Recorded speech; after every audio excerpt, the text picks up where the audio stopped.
Hello everyone. This is going to be my first ASMR video, and I just wanted to give a brief introduction. Today I'll be reading the first chapter of J.R.R. Tolkien's The Lord of the Rings, The Fellowship of the Ring. And when I was a kid, I loved all of the bedtime stories that my father would read to me, and I got to tell some bedtime stories of my own when I was working as a camp counselor this summer. And this summer was the first time that I thought I had an idea of how I could contribute to the ASMR community, because when I was reading to the kids, they all fell asleep and were relaxed, and I thought that I might be able to do the same for some of you out there, to help relax and maybe fall asleep while I was reading. So, this is my first video, so I'll be definitely taking any feedback that you guys can give me, but for now, just sit back and get into somewhere comfy, and I'll begin reading. Here we go. Book 1, Chapter 1, A Long-Expected Party. When Bilbo Baggins of Bag End announced that he would shortly be celebrating his 11st birthday with a party of special magnificence, there was much talk and excitement in Hobbiton. Bilbo was very rich and very peculiar, and had been the wonder of the Shire for 60 years, ever since his remarkable disappearance and unexpected return. The riches he had brought back from his travels had now become a local legend, and it was popularly believed, whatever the old folk might say, that the hill at Bag End was full of tunnels stuffed with treasure. And if that was not enough for fame, there was also his prolonged vigor to marvel at. Time wore on, but it seemed to have little effect on Mr. Baggins. At 90, he was much the same as at 50. At 99, they began to call him well-preserved, but unchanged would have been nearer the mark. There were some that shook their heads and thought this was too much of a good thing. It seemed unfair that anyone should possess apparently perpetual youth, as well as reputably inexhaustible wealth. It would have to be paid for, they said. It isn't natural, and trouble will come of it. But, so far, trouble had not come, and as Mr. Baggins was generous with his money, most people were willing to forgive him his oddities and his good fortune.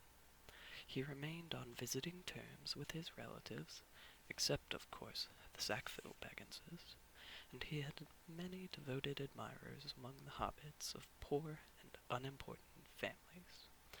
But he had no close friends until some of his younger cousins began to grow up.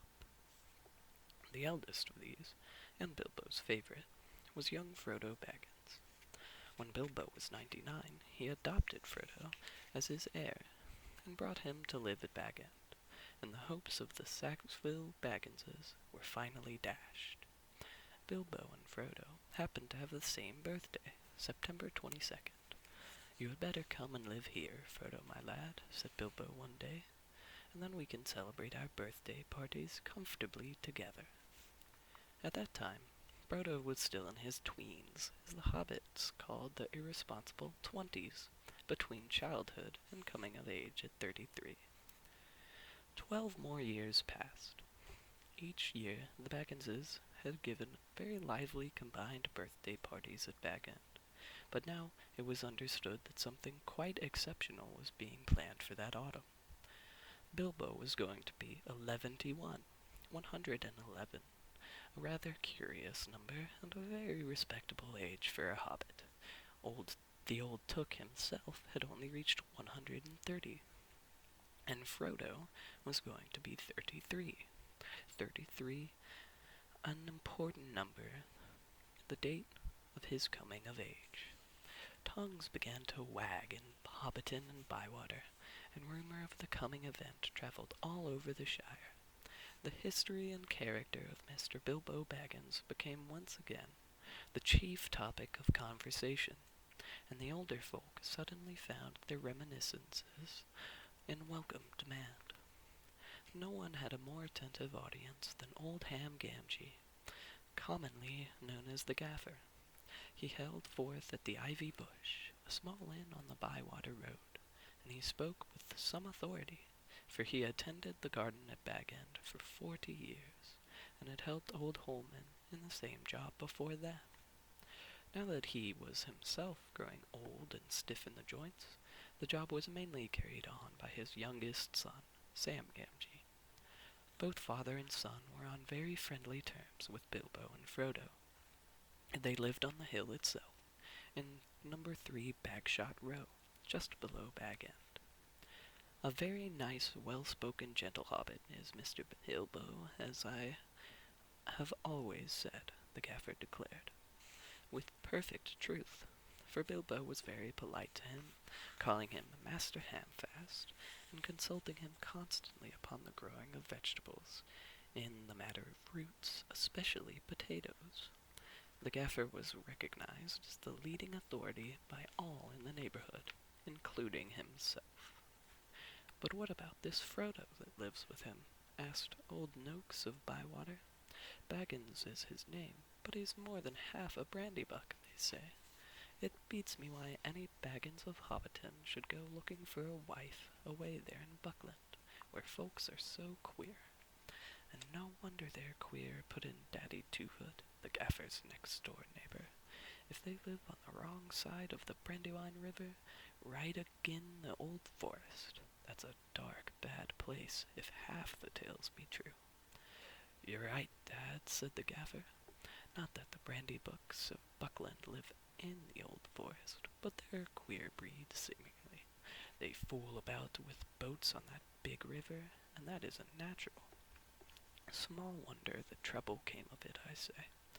But, be that as it may, Mr. Frodo is as nice a young hobbit as you could wish to meet, very much like Mr. Bilbo, and in more than looks. After all, his father was a Baggins. A decent, respectable hobbit was Drogo Baggins. There was never much to tell of him till he was drowned." "Drowned?" said several voices. They had heard of this and other darker rumors before, of course, but hobbits have a passion for family history, and they were ready to hear it again. "Well, so they say," said the Gaffer. "You see, Mr. Drogo, he married poor Miss Primula Brandybuck.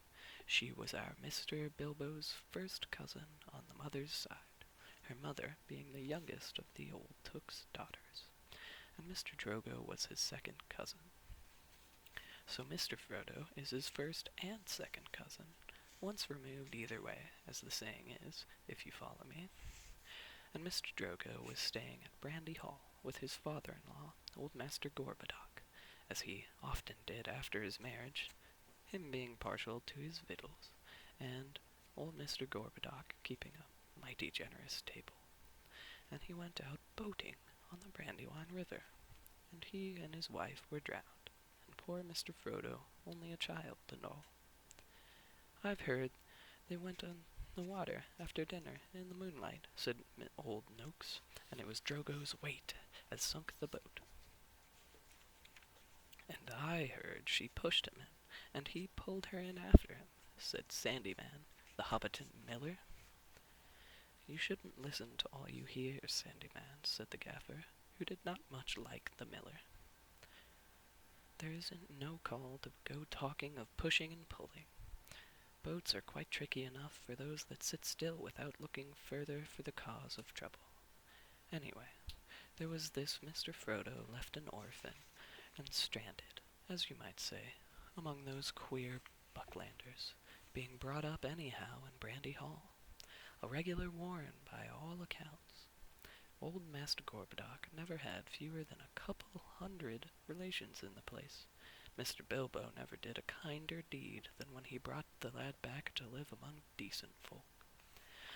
But I reckon it was a nasty shock to those Sackville Bagginses. They thought they were going to get Bag End, that time when he went off and was thought to be dead. And then he comes back and orders them off, and he goes on living and living, and never looking a day older, bless him. And suddenly he produces an heir, and has all the papers made out proper. The Sackville Bagginses won't never see the inside of Bag End now, or it is to be hoped not. There's a tidy bit of money tucked away up there, I hear tell, said a stranger, a visitor on business from Michael Delving in the West Farthing. All the top of your hill is full of tunnels packed with chests of gold and silver, and jewels, by what I've heard. Then you've heard more than I can speak to, answered the gaffer. I know nothing about jewels. Mr. Bilbo is free with his money, and there seems no lack of it, but I know of no tunnel-making. I saw Mr. Bilbo when he came back, a matter of 60 years ago, when I was a lad. I'd not long come prentice to old Holman, him being my dad's cousin, but he had me up at Bag End helping him to keep folks from trampling and traipsing all over the garden while the sale was on. And in the middle of it all, Mr. Bilbo comes up the hill with a pony and some mighty big bags and a couple of chests. I don't doubt they were mostly full of treasure he had picked up in foreign parts, where they be mountains of gold, they say. But there wasn't enough to fill the tunnels. But my lad Sam will know more about that. He's in and out of Bag End. Crazy about stories of the old days he is, and he listens to all of Mr. Bilbo's tales. Mr. Bilbo has learned him his letters, meaning no harm, mark you, and I hope no harm will come of it. Elves and dragons, I says to him, cabbages and potatoes are better for me and you. Don't go getting mixed up in the business of your betters, or you'll land in trouble too big for you, I says to him. And I might say it to others, he added, with a look at the stranger and the miller. But the gaffer did not convince his audience. The legend of Bilbo's wealth was now too firmly fixed in the minds of the younger generations of hobbits. Ah, but he has likely enough been adding to what he brought at first, argued the miller, voicing common opinion. He's often away from home, and look at the outlandish folk that visit him. Dwarves coming at night, and that old wandering conjurer Gandalf and all. You can say what you like, gaffer, but Bag End's a queer place, and its folk are queerer. And you can say what you like about what you know no more of than you do of boating, Mr. Sandyman, retorted the gaffer, disliking the miller even more than usual.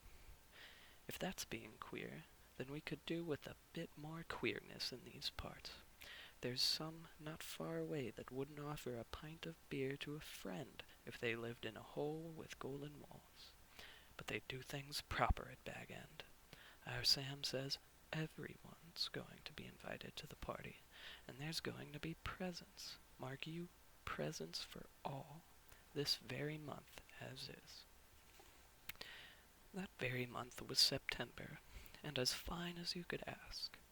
A day or two later, a rumor, probably started by the knowledgeable Sam, was spread about that there were going to be fireworks. Fireworks!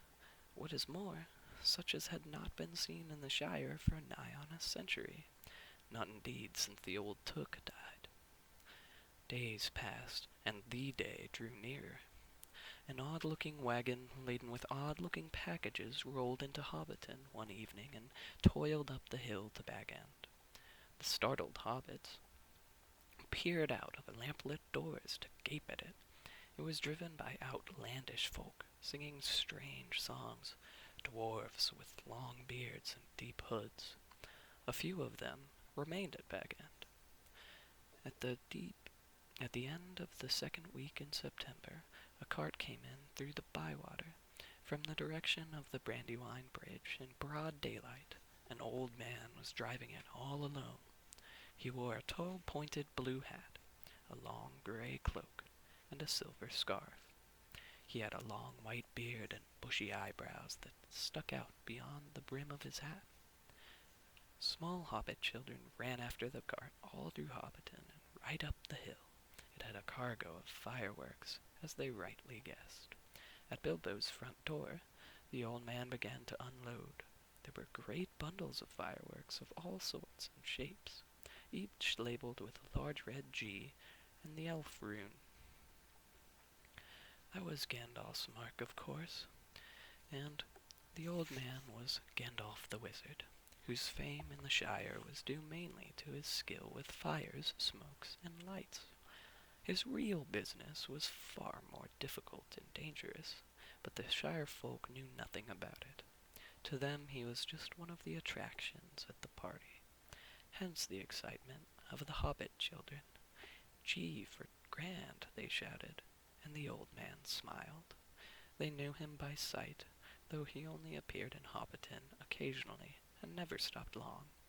But neither they nor any but the oldest of their elders had seen one of his firework displays.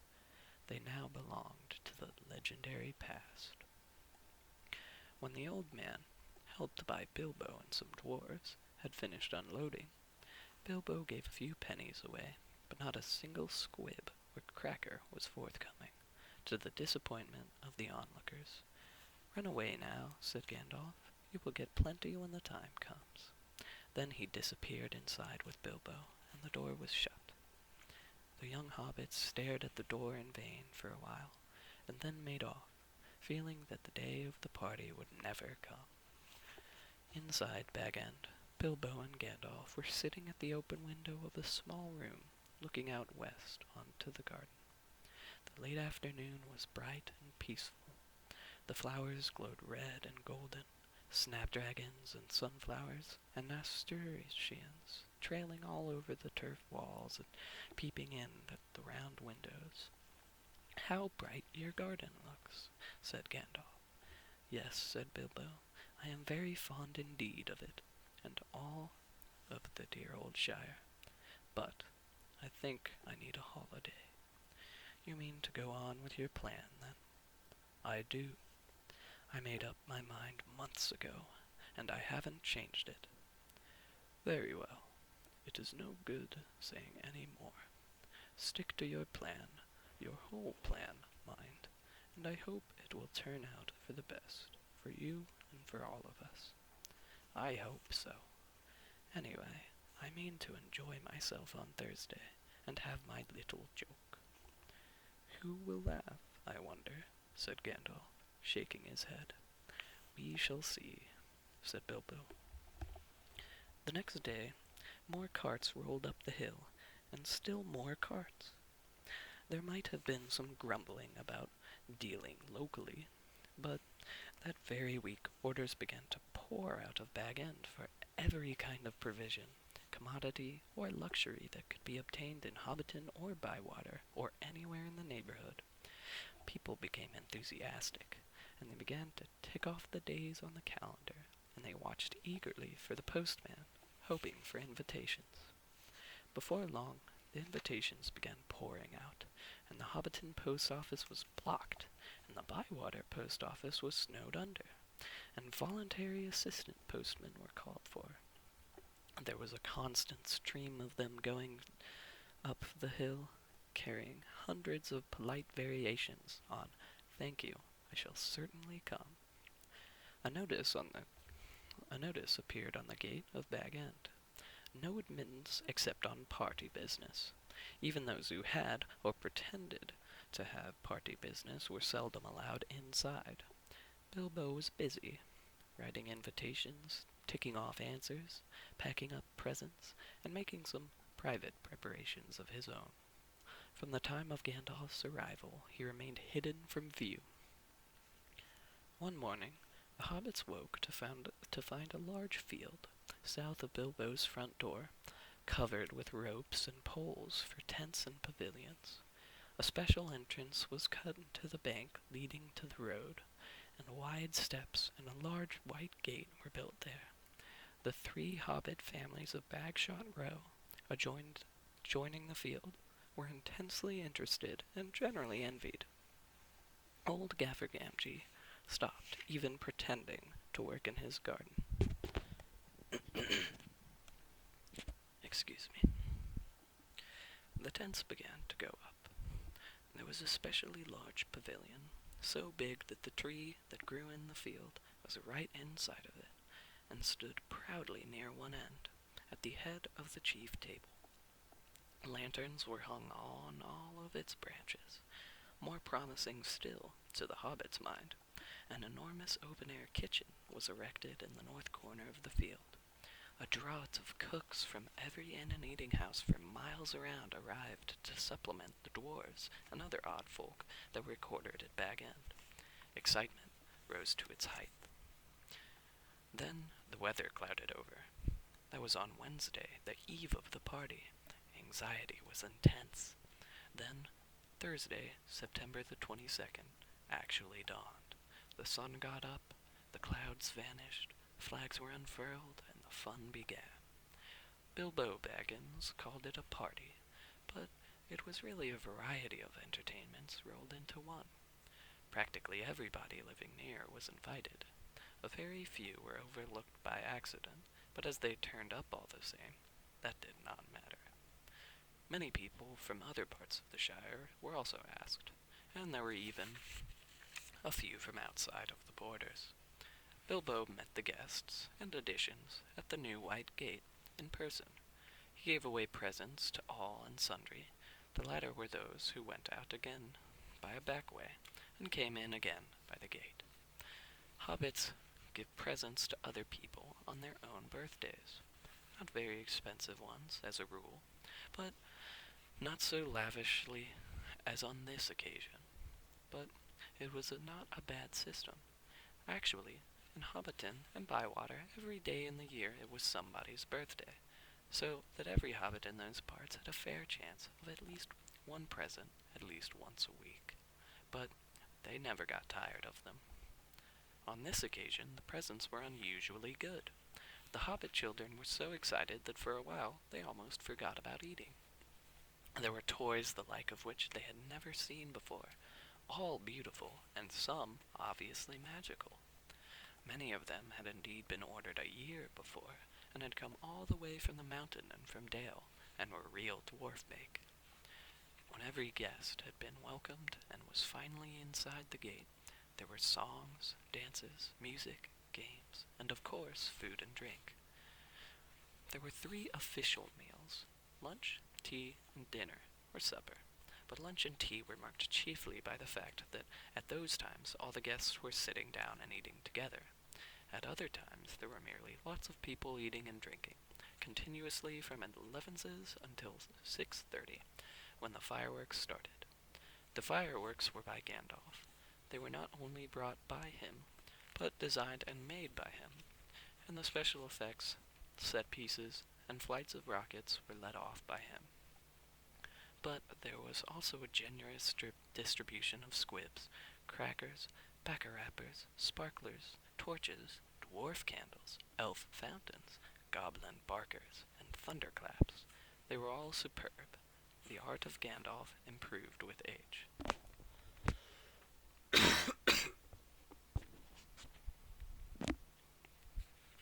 There were rockets like a flight of scintillating birds singing with sweet voices.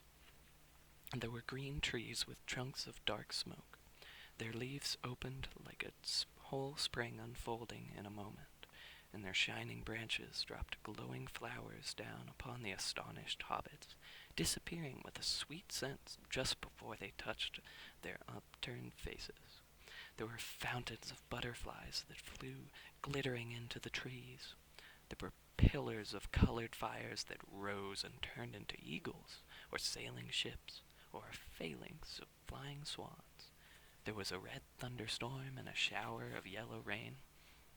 There was a forest of silver spears that sprang suddenly into the air with a yell like an embattled army, and came down again into the water with a hiss like 100 hot snakes. And there was also one last surprise in honor of Bilbo, and it startled the hobbits exceedingly as Gandalf intended. the lights went out. A great smoke went up. It shaped itself like a mountain seen in the distance, and began to glow at the summit. It spouted green and scarlet flames. Out flew a red golden dragon, not life-size, but terribly lifelike.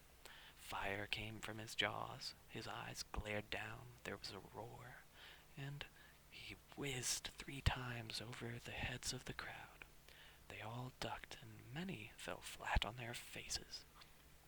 The dragon passed like an express train, turned a somersault, and burst over Bywater with a deafening explosion. "That is the signal for supper," said Bilbo. The pain and alarm vanished at once, and the prostrate hobbits leaped to their feet. There was a splendid supper for everyone. For everyone, that is, except those invited to the special family dinner party. This was held in the great pavilion with the tree. The invitations were limited to 12 dozen, a number also called by the hobbits 1 gross, though the word was not considered proper to use of people. And the guests were selected from all the families to which Bilbo and Frodo were related, with the addition of a few special unrelated friends, such as Gandalf. Many young hobbits were included, and present by parental permission, for hobbits were easy-going with their children in the matter of sitting up late, especially when there was a chance of getting them a free meal. Bringing up young hobbits took a lot of provender. There were many Bagginses and Boffins, and there were also many Tooks and Brandybucks. There were various Grubbs, relations of Bilbo Baggins' grandmothers, and various Chubbs, connections of his Took grandfather, and a selection of Burrowses, Bolgers, Bracegirdles, Brockhouses, Goodbodies, Hornblowers, and Proudfoots. Some of these were only very distantly connected with Bilbo, and some of them had hardly ever seen the Hobbiton before, as they lived in remote corners of the Shire. The Sackville Bagginses were not forgotten. Otho and his wife, Lobelia, were present. They disliked Bilbo and detested Frodo, but so magnificent was the invitation card, written in golden ink, that they had felt it was impossible to refuse. Besides, their cousin Bilbo had been specializing in food for many years, and his table had a high reputation. All the 144 guests expected a pleasant feast, though they rather dreaded the after-dinner speech of their host, an inevitable item.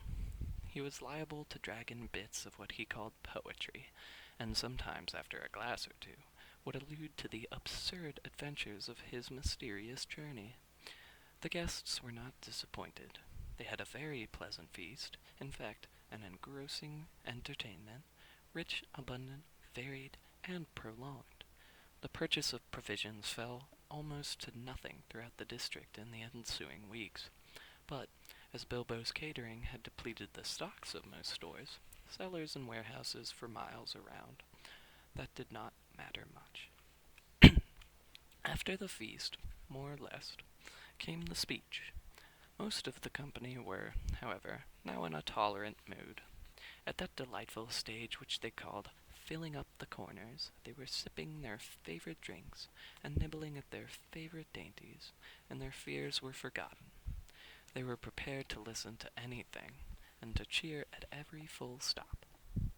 "My dear people," began Bilbo, rising in his place. "Hear, hear, hear," they shouted, and kept on repeating it in chorus, seeming reluctant to follow their own advice. Bilbo left his place and went and stood on a chair under the illuminated tree. The light of the lanterns fell on his beaming face. The golden buttons shone on his embroidered silk waistcoat. They could all see him standing, waving one hand in the air. The other was in his trouser pocket. "My dear Bagginses and Boffins," he began again, "and my dear Tooks and Brandybucks, and Grubbs and Chubbs, and Burrses and Hornblowers, and Bolgers, Bracegirdles, Goodbodies, Brockhouses, and Proudfoots." "Proud feet," shouted an elderly hobbit from the back of the pavilion. His name, of course, was Proudfoot, and well merited. His feet were large, exceptionally furry, and both were on the table. "Proud foots," repeated Bilbo. "Also, my good Sackville Bagginses that I welcome back at last to Bag End. Today is my 111th birthday. I am 111 today. Hooray, hooray! Many happy returns," they shouted, and they hammered joyously at the table. Bilbo was doing splendidly. This was the sort of stuff they liked. Short and obvious. "I hope you are all enjoying yourselves as much as I am." Deafening cheers, cries of yes and no, noises of trumpets and horns, pipes and flutes, and other musical instruments. There were, as had been said, many young hobbits present. Hundreds of musical crackers had been pulled. Most of them bore the mark Dale on them, which did not convey much to most of the hobbits, but they all agreed they were marvelous crackers. They contained instruments small, but of perfect make and enchanting tones.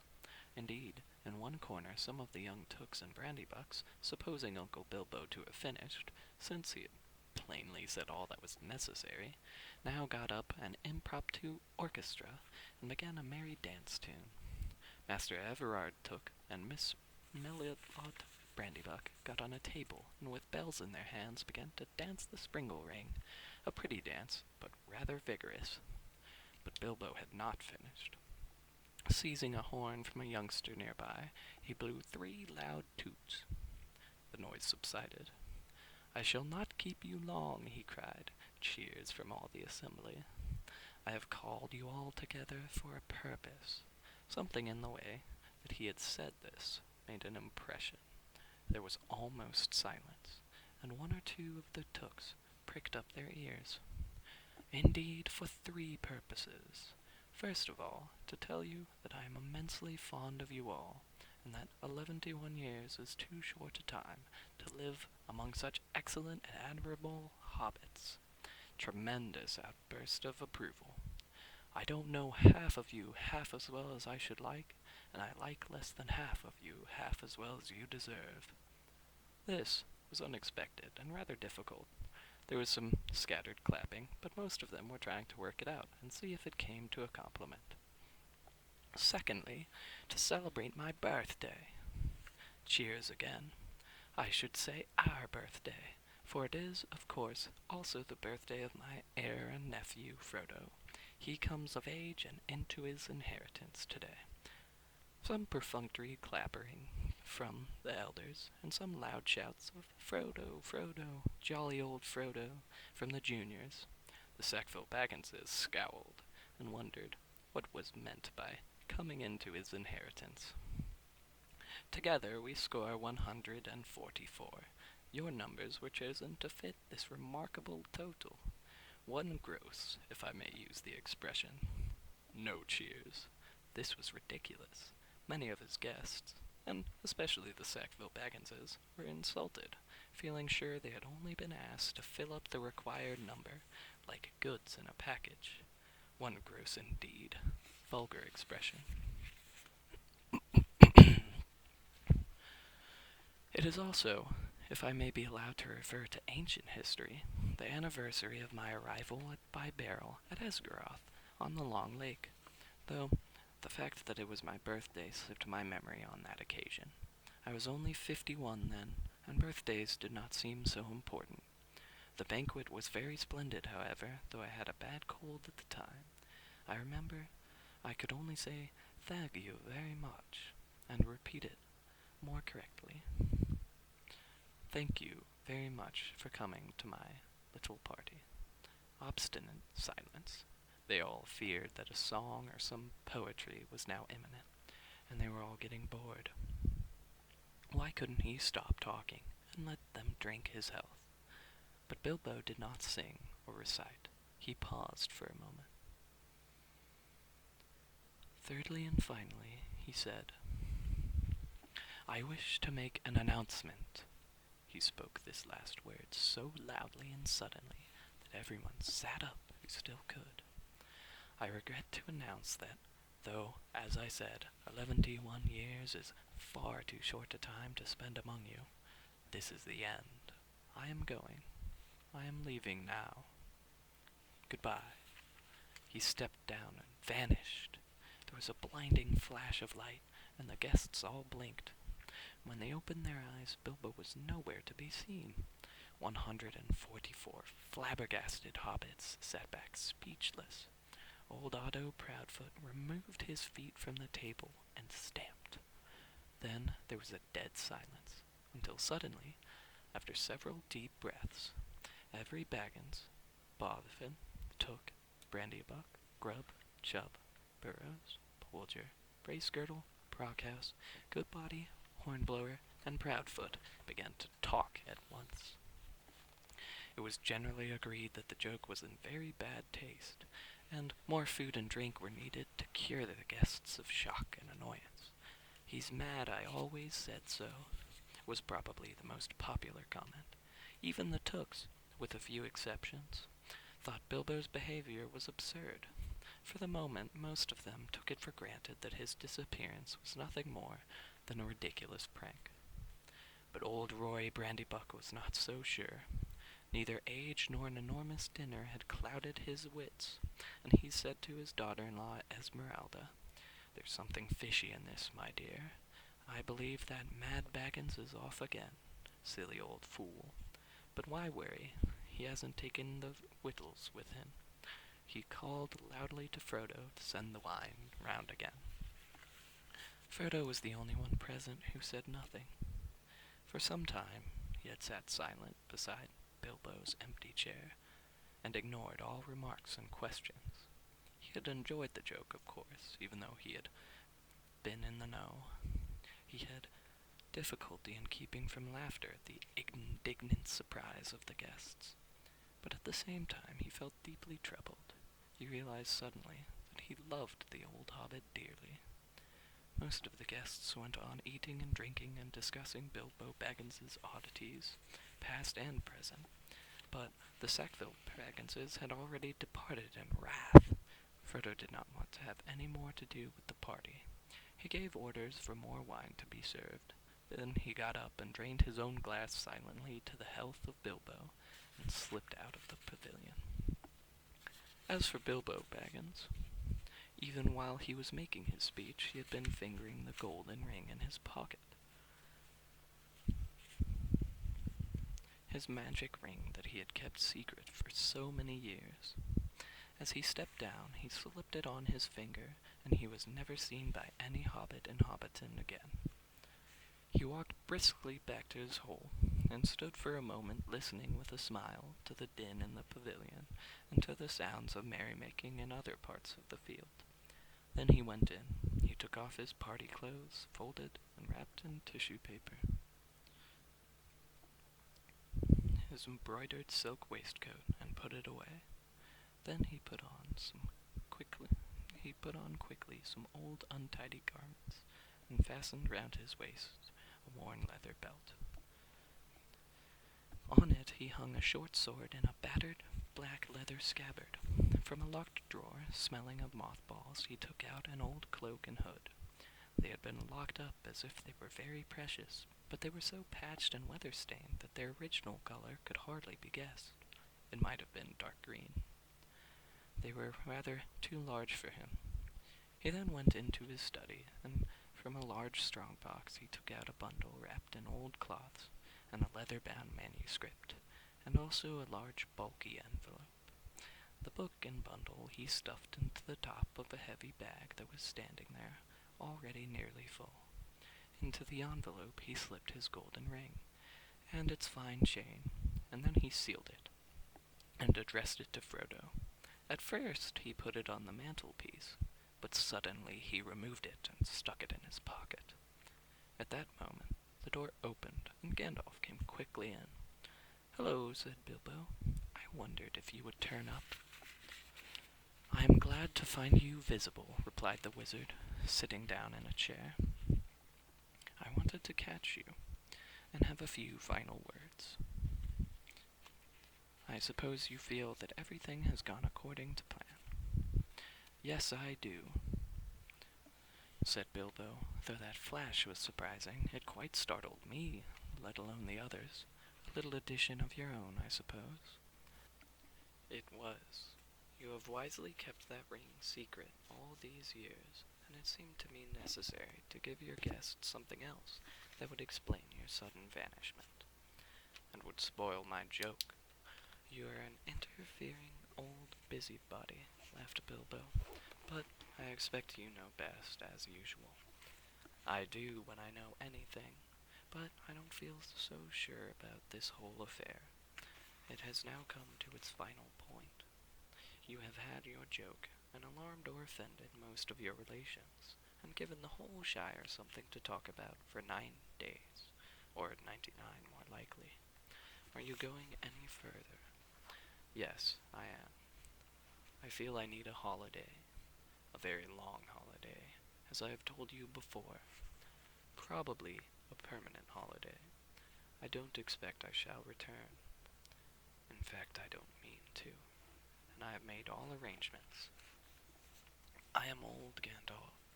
I don't look it, but I'm beginning to feel it in my heart of hearts. Well preserved, indeed, he snorted. Why, I feel all thin, sort of stretched, if you know what I mean, like butter that has been scraped over too much bread. That can't be right. I need a change, or something. Gandalf looked curiously and closely at him. No, it doesn't seem right, he said thoughtfully. No, after all, I believe your plan is probably the best. Well, I've made up my mind anyway. I want to see mountains again, Gandalf. Mountains. And then find somewhere I can rest, in peace and quiet, without a lot of relatives prying around, and a string of confounded visitors hanging on the bell. I might find somewhere where I can finish my book. I have thought of a nice ending for it, and he lived happily ever after to the end of his days. Gandalf laughed. I hope he will, but nobody will read the book, however it ends. Oh, they may, in years to come. Frodo has read some already, as far as it has gone. You'll keep an eye on Frodo, won't you? Yes, I will. 2 eyes as often as I can spare them. He would come with me, of course, if I asked him. In fact, he offered to once, just before the party. But he does not really want to, yet. I want to see the wild country again before I die, and the mountains. But he is still in love with the Shire, with woods and fields and little rivers. He ought to be comfortable here. I am leaving everything to him, of course, except a few oddments. I hope he will be happy. I hope he will be happy when he gets used to being on his own. It's time he was his own master now. Everything, said Gandalf. The ring as well. You agreed to that, you remember. Well, yes, I suppose so, stammered Bilbo. Where is it?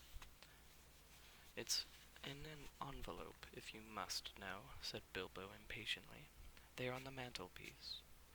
Well, no. Here it is in my pocket. He hesitated. Isn't that odd now? He said softly to himself. Yet after all, why not? Why shouldn't it stay there? Gandalf looked again very hard at Bilbo, and there was a gleam in his eyes. I think, Bilbo, he said quietly, I should leave it behind. Don't you want to?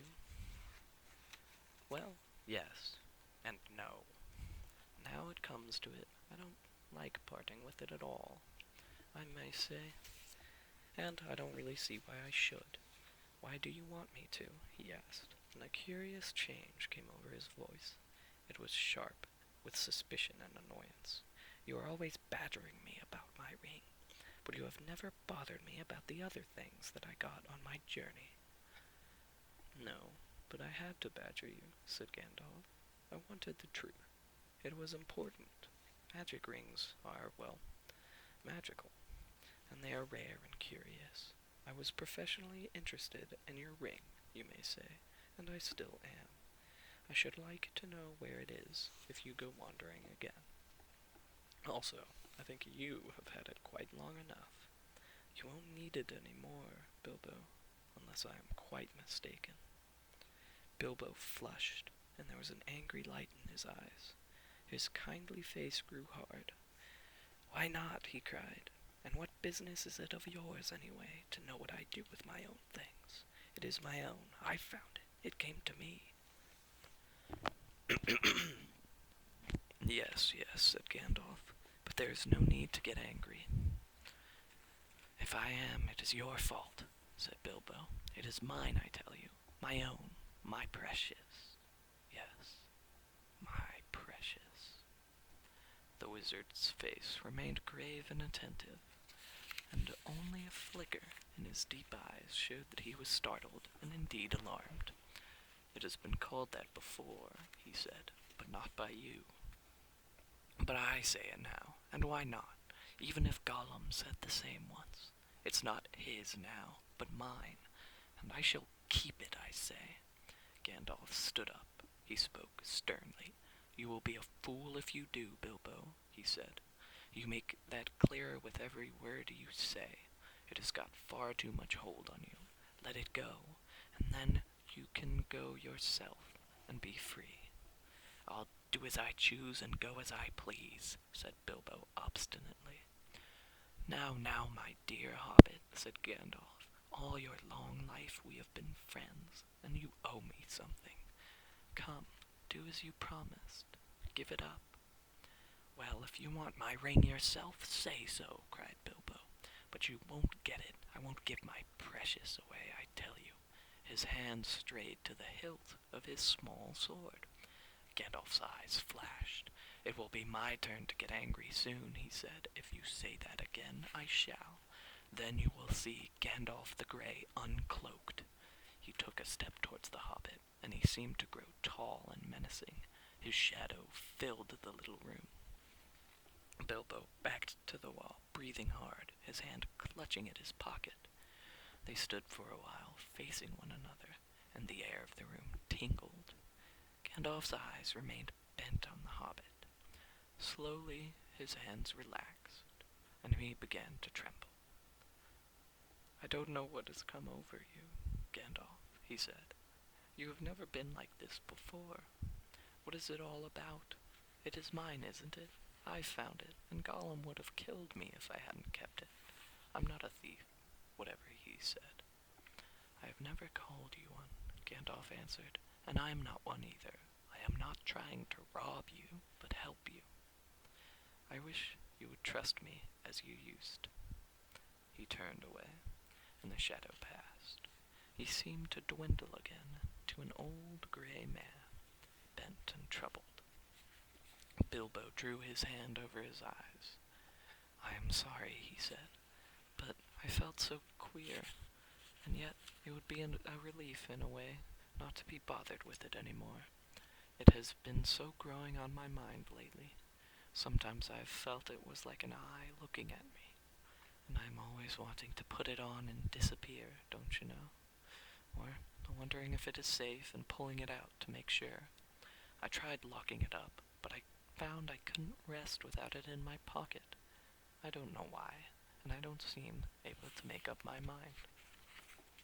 "Then trust mine," said Gandalf. "It is quite made up. Go away and leave it behind. Stop possessing it. Give it to Frodo, and I will look after him." Bilbo stood for a moment, tense and undecided. Presently he sighed. "All right," he said, with an effort.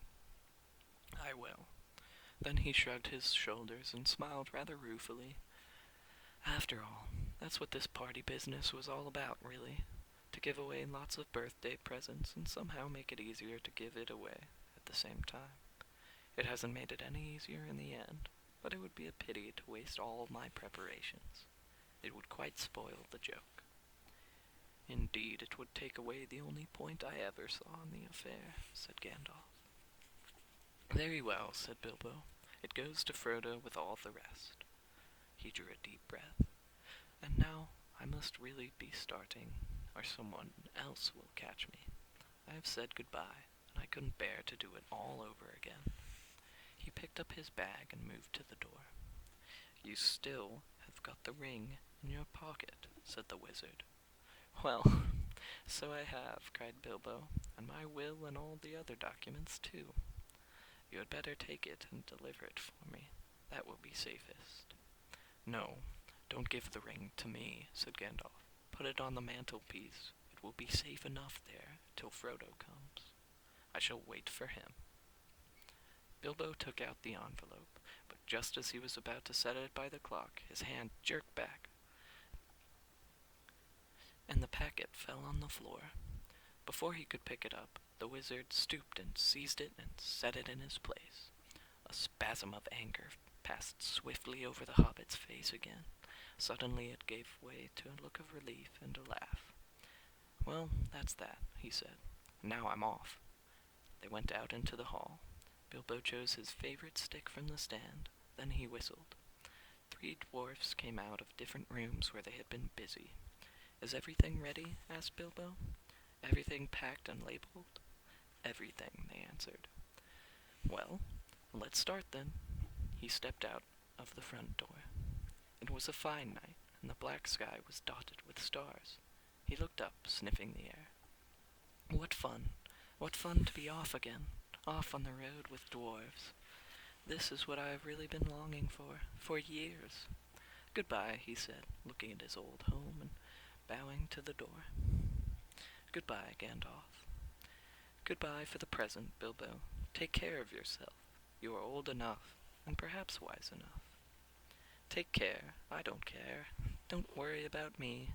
I am as happy now as I have ever been, and that is saying a great deal. But the time has come. I am being swept off my feet at last," he added, and then, in a low voice, as if to himself, he sang, softly, in the dark, "The road goes ever on and on, down from the door where it began. Now far ahead the road has gone, and I must follow, if I can, pursuing it with eager feet, until it joins some larger way, where many paths and errands meet, and whither then, I cannot say." He paused, silent for a moment. Then, without another word, he turned away from the lights and the voices in the fields and tents, and followed by his 3 companions, went round into his garden, and trotted down the long, sloping path. He jumped over a low place in the hedge at the bottom, and took to the meadows, passing into the night like a rustle of wind in the grass. Gandalf remained for a while, staring after him into the darkness. "Goodbye, my dear Bilbo, until our next meeting," he said softly, and went back indoors. Frodo came in soon afterwards, and found him sitting in the dark, deep in thought. "Has he gone?" he asked. "Yes," answered Gandalf. "He has gone at last." I hoped until this evening that it was only a joke," said Frodo, "but I knew in my heart that he really meant to go. He always used to joke about serious things. I wish he had come back sooner, just to see him off." "I think really he preferred slipping off quietly in the end," said Gandalf. "Don't be too troubled. He'll be all right, now. He left a packet for you. There it is." Frodo took the envelope from the mantelpiece and glanced at it a little bit.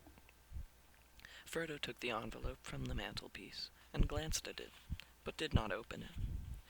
"You will find his will and all the other documents in there, I think," said the wizard. "You are the master of Bag End now, and also, I fancy, you'll find a golden ring." "The ring!" exclaimed Frodo. "Has he left me that? I wonder why. Still, it may be useful." It may not," said Gandalf. "I should not make use of it if I were you. But keep it secret, and keep it safe. Now I am going to bed." As the master of Bag End, Frodo felt it his painful duty to say goodbye to the guests. Rumors of strange events had by now spread all over the field, but Frodo would only say, "No doubt everything will be cleared up in the morning." About midnight carriages came for the important folk. One by one they rolled away, filled with full but very unsatisfied hobbits. Gardeners came by arrangement and removed in wheelbarrows those that had inadvertently remained behind. Night slowly passed. The sun rose. The hobbits rose rather later. Morning went on. People came and began, by orders, to clear away the pavilions and the tables and the chairs, and the spoons and the knives and bottles and plates, and the lanterns and the flowering shrubs and boxes, and the crumbs and the crackers, and the forgotten bags and gloves and handkerchiefs, and the uneaten food, a very small item. Then a number of people came without orders, Bagginses and Boffins and Bolgers and Tooks, and other guests that lived or were staying near. By midday, why, even the best fed were out and about again. There was a large crowd at Bag End, uninvited but not unexpected. Frodo was waiting on the step, smiling, but looking rather tired and worried. He welcomed all the callers, but he had not much to say. His reply to all inquiries was simply this: Mr. Bilbo Baggins has gone away, as far as I know, for good. Some of the visitors he invited to come inside, as Bilbo had left messages for them. Inside the hall there was piled a large assortment of packages and parcels and small articles of furniture. On every item there was a label tied. There were several labels of this sort. For Adelard Took, for his very own, from Bilbo, on an umbrella. Adelard had carried off many unlabeled ones. For Dora Baggins, in memory of a long correspondence, with love from Bilbo, on a large wastepaper basket. Dora was Drogo's sister, and the eldest surviving female relative of Bilbo and Frodo. She was 99, and had written reams of good advice for more than half a century. For Milo Burrows, hoping it will be useful, from B.B., on a gold pen and ink bottle. Milo never answered letters. For Angelica's use, from Uncle Bilbo, on a round convex mirror. She was a young Baggins, and too obviously considered her face shapely. For the collection of Hugo Bracegirdle, from a contributor, on an empty bookcase. Hugo was a great borrower of books, and worse than usual at returning them. For Lobelia Sackville Baggins, as a present, on a case of silver spoons. Bilbo believed that she had acquired a good many of his spoons while he was away on his former journey. Lobelia knew that quite well. When she arrived later in the day, she took the point at once, but she also took the spoons. This is only a small selection of the assembled presents. Bilbo's residence had gotten rather cluttered up with things in the course of his long life.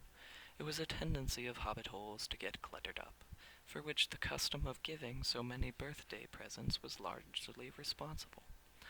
Not, of course, that the birthday presents were always new.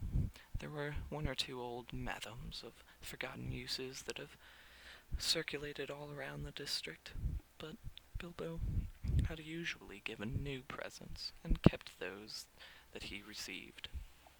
The old hole was now being cleared a little.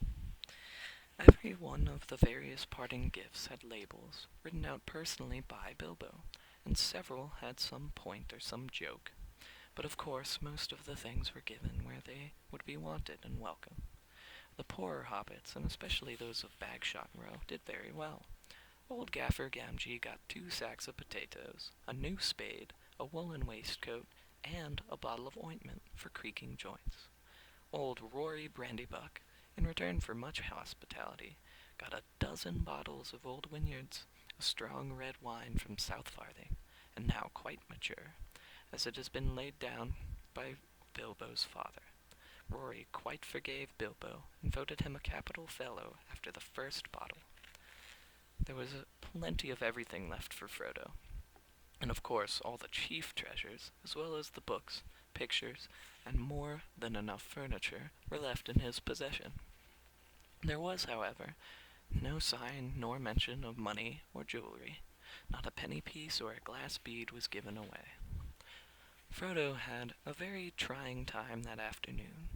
A false rumor that the whole household was being distributed free spread like wildfire, and before long the place was packed with people who had no business there but could not be kept out.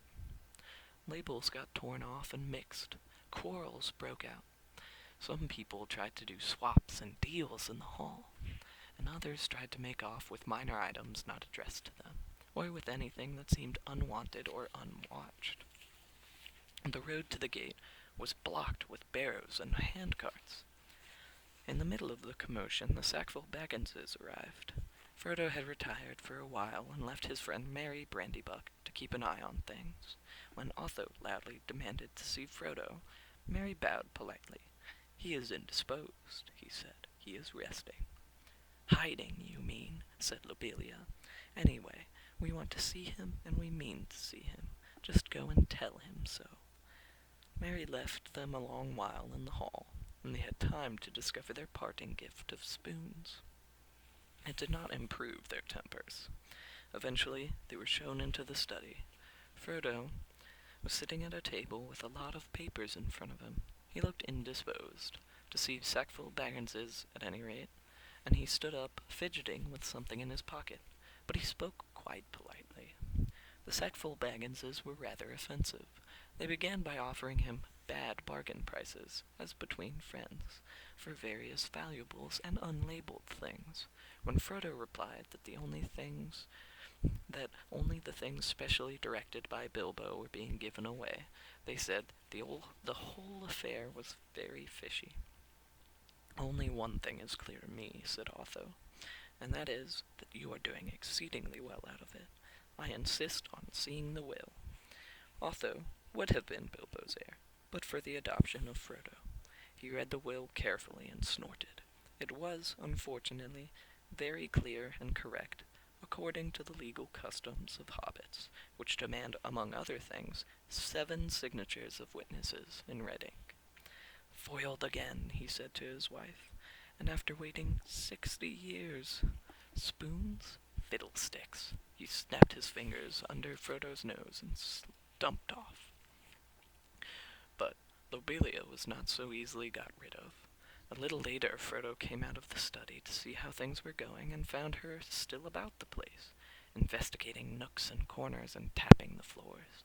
He escorted her firmly off the premises, after he had relieved her of several small, but rather valuable, articles that had somehow fallen inside of her umbrella. Her face looked as if she was in the throes of thinking out a really crushing parting remark, but all she found to say, turning round on the step, was, "You'll live to regret it, young fellow. Why didn't you go too? You don't belong here. You're no Baggins. You're Brandybuck." "Did you hear that, Mary? That was an insult, if you like," said Frodo as he shut the door on her. "It was a compliment," said Merry Brandybuck, "and so, of course, not true." Then they went round the hole, and evicted 3 young hobbits, 2 boffins and a bolger, who were knocking holes into the walls of one of the cellars. Frodo also had a tussle with young Sancho Proudfoot, old Otto Proudfoot's grandson, who had begun an excavation in the larger pantry, where he thought there was an echo.